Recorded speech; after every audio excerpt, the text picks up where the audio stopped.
Assalamualaikum anak-anak kelas 3 yang hebat. Apa kabarnya? Semoga anak-anak semua selalu diberikan kesehatan oleh Allah Subhanahu wa taala. Amin. Anak-anak, pada pertemuan kali ini kita akan mempelajari Asmaul Husna. Asmaul Husna sendiri artinya adalah nama-nama Allah yang baik atau indah. Asmaul Husna yang akan kita pelajari pada pertemuan kali ini yaitu Al-Batin dan Al-Wali. Yang pertama, kita akan bahas mengenai al-batin. Al-batin artinya yang maha tersembunyi. Maksudnya, Allah memiliki sifat yang maha tersembunyi. Bukan berarti Allah ini betul-betul tersembunyi. Memang kita tidak bisa melihat Allah, tapi Allah ini ada.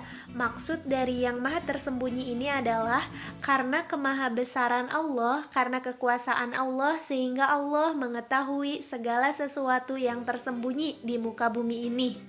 Jika kita tidak bisa melihat di ruangan yang gelap, atau kita tidak bisa mengetahui ada apa di bawah tanah misalkan, atau apapun yang disembunyikan, tetapi Allah maha mengetahui. Allah akan tahu apa yang terdapat di bawah tanah, Allah akan tahu apa yang disembunyikan. Jika kita misalkan dekat dengan orang tua kita, dekat dengan teman kita tentunya tidak mengetahui apa yang dipikirkan oleh mereka, apa yang mereka inginkan, karena itu tersembunyi. Sedangkan Allah mengetahui apa yang terdapat dalam hati dan pikiran manusia, meskipun tidak diutarakan atau tidak diucapkan. Itulah maksud dari Asmaul Husna Al-Batin, yang maha tersembunyi. Jadi, karena Allah ini maha besar, Allah maha kuasa, sehingga Allah memiliki sifat al-batin, yaitu Allah maha mengetahui segala sesuatu yang tersembunyi. Allah maha mengetahui segala sesuatu yang tidak nampak. Contohnya yang ada dalam pikiran, hati kita, ataupun hal-hal yang tidak terlihat oleh kita, yang tidak dapat terjangkau oleh kita, tapi Allah bisa mengetahui hal-hal yang tersembunyi tersebut. Itulah mengapa Allah memiliki sifat Asmaul Husna Al-Batin. Allah Subhanahu wa taala berfirman dalam Quran surat Al-An'am ayat 103, yang artinya dia tidak dapat dicapai oleh penglihatan mata, sedang dia dapat melihat segala penglihatan, segala yang penglihatan, dan dialah yang maha luas lagi maha teliti. Maksudnya, kita tidak dapat melihat Allah dengan mata kita, karena Allah itu gaib, tidak dapat kita lihat. Namun, Allah dapat melihat apa-apa yang tidak dapat kita lihat. Mengapa seperti itu? Karena Allah maha kuasa, Allah maha besar. Dan itulah sebabnya Allah memiliki nama atau memiliki sifat al-batin. Yang selanjutnya, Allah adalah yang awal, yang telah ada sebelum segala sesuatu ada, yang menciptakan segala sesuatunya. Alam semesta di muka bumi ini beserta isinya adalah Allah yang menciptakannya, dan Allah telah ada sebelum segala sesuatu diciptakan. Allah pun adalah yang akhir. Maksudnya, Allah akan tetap ada setelah semua kehidupan di muka bumi ini telah selesai, Allah akan tetap ada. Itulah mengapa Allah itu memiliki sifat al-batin.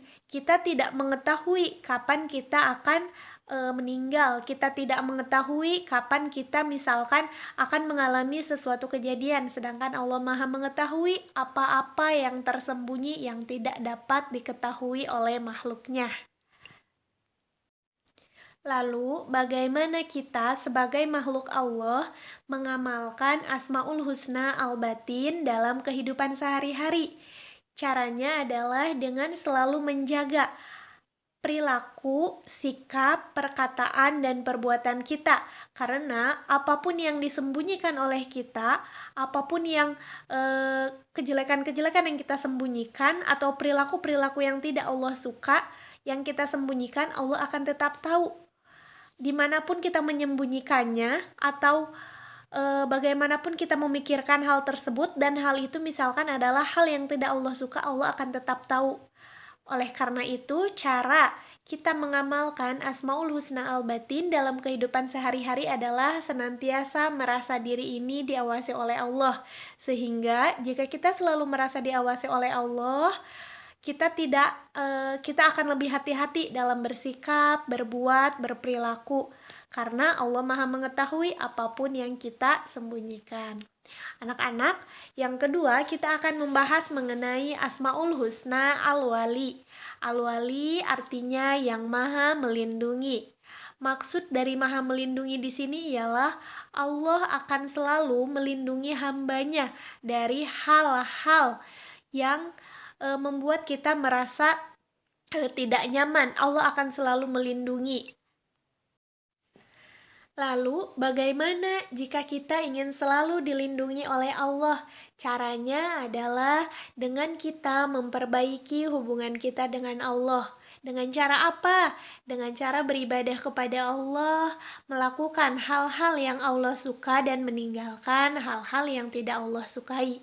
Jika kita telah dekat dengan Allah, beribadah dengan Allah, berdoa kepada Allah, meminta pertolongan, dan bersandar hanya kepada Allah, maka Allah pun akan melindungi kita karena Allah memiliki sifat al-wali. Contohnya, ketika kita misalkan takut, maka kita membaca ta'awuz, a'udzubillahi minasyaitonirrajim, ya Allah lindungilah aku dari godaan setan agar aku lebih husu misalkan dalam beribadah, agar aku lebih husu ketika membaca Al-Quran, ketika belajar, atau ketika melakukan hal-hal lainnya. Dengan cara meminta perlindungan kepada Allah, maka insya Allah Allah pun akan melindungi kita karena Allah memiliki sifat al-wali yang maha melindungi. Allah akan selalu melindungi kita dari hal-hal yang membuat kita tidak enak atau yang mengganggu kita. Caranya bagaimana tadi? Perbaiki hubungan kita dengan Allah dengan cara kita lakukan hal-hal yang Allah suka agar Allah sayang kepada kita. Jika Allah sudah sayang kepada kita, maka Allah akan melindungi kita. Contohnya, orang tua anak-anak. Orang tua anak-anak tentunya menyayangi anak-anak, maka ayah dan ibu kalian akan selalu melindungi kalian. Begitupun dengan Allah. Jika Allah telah menyayangi kita, maka Allah akan selalu melindungi kita. Caranya bagaimana? Tadi meminta pertolongan kepada Allah, berdoa, dan lakukan hal-hal yang Allah suka dan tinggalkan hal-hal yang dilarang oleh Allah. Anak-anak, lalu bagaimana cara kita mencontoh atau mengaplikasikan, mengamalkan, melaksanakan Asmaul Husna Al-Wali dalam kehidupan sehari-hari, yaitu dengan cara kita pun berusaha untuk melindungi orang-orang di sekitar kita. Jika tidak bisa melindungi, misalkan jangan mengganggu, jangan membuat mereka tidak nyaman. Contoh, jika kepada adik di rumah, jangan mengganggunya, jangan menjailinya, jangan membuatnya nangis, tapi adik kita disayang, dijaga, diajak main. Itu salah satu contoh kita melakukan atau mengamalkan Asmaul Husna Al-Wali. Jika kepada teman kita tidak diganggu, tidak diejek misalkan, tidak berantem dengan teman, tapi saling rukun, saling menjaga. Nah, dengan seperti itu berarti kita telah mencontoh sifat Asmaul Husna Al-Wali.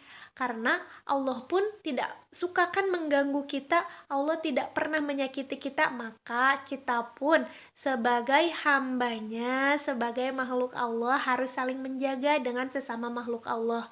Tidak hanya dengan manusia saja, dengan tumbuhan, dengan binatang harus saling melindungi, tidak boleh merusak ataupun menyakitinya.